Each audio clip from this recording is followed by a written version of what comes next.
पहले one day international match में दूसरी गेंद पर 0 रन पर आउट हो गए, लेकिन लोगों ने सोचा बच्चा है ये 16 साल का, अभी अभी तो आया है खेल में।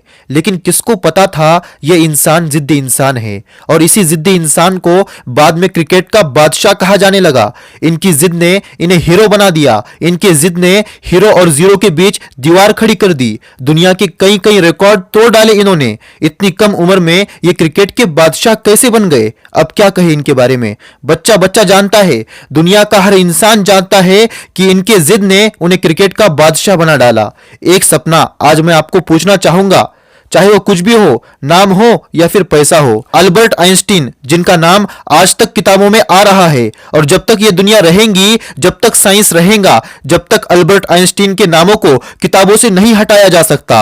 ये दुनिया रहे या ना रहे, साइंस रहे या ना रहे, लेकिन उनके साइंस के फॉर्मूले हमेशा सच साबित रहेंगे। ऐसा कैसे हुआ? स्कूल में मंद बुद्धि बेवकूफ कहा जाने वाला स्टूडेंट इतना बुद्धिमान कैसे हो सकता है? क्योंकि उनके अंदर एक जिद थी कि मैं मेरे हिसाब से पढ़ूंगा, मैं मेरे तरीके से पढ़ूंगा, मैं अपने हिसाब से खोज कर निकालूंगा। यह जिद थी कि मैं बस कर सकता हूं। बनना चाहते हो उस इंसान की तरह?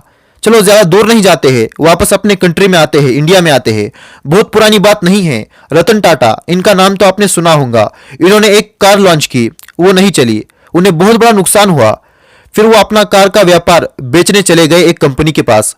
वहां पर एक मीटिंग हुई, मीटिंग में जवाब मिला, जब आपको कार व्यापार का नॉलेज नहीं है तो क्यों करते हो कार का व्यापार? रतन टाटा ने वो डील वहीं पर छोड़ दी। जब रास्ते से वापस आ रहे थे तो मन में ये सोच रहे थे, बहुत हो गई इंसल्ट, बहुत हो गई बेइज्जती, अब मैं इस दुनिया को दिखाता हूं कि टाटा क्या चीज होती है। उन्होंने रात दिन मेहनत की, अपना बिजनेस मॉडल बनाया और गजब की कार इंडस्ट्री खड़ी कर दी।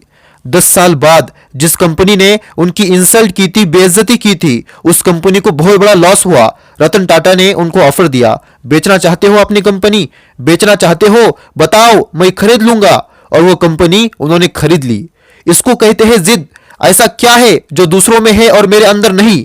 ऐसा क्या था इन सब लोगों के अंदर? एक जिद थी कि मैं नहीं रुकूंगा जब तक अपने सपनों को दुनिया को पूरा करके ना दिखा दूं। उनके अंदर जिद थी, मैं वही बनूंगा जो मैं बनना चाहता हूं, चाहे कितनी भी रुकावटें आए।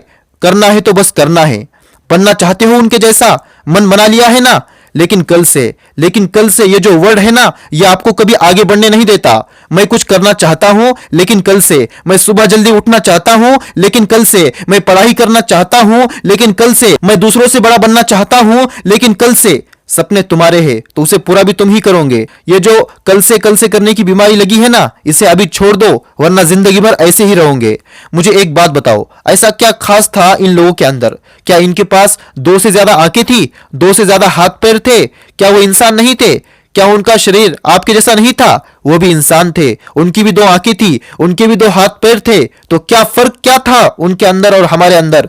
फर्क था तो बस जिद का, मुझे ये करना है चाहे कुछ भी हो जाए। क्या आपके अंदर है ऐसी जिद? वो भी तो कह सकते थे ना कि मैं कल से करूंगा, लेकिन उन्होंने अपने वक्त की कदर की। उनको पता था ये जिंदगी पहली और आखिरी बार मिली है और इस अपॉर्चुनिटी को उन्होंने हाथ से जाने नहीं दिया।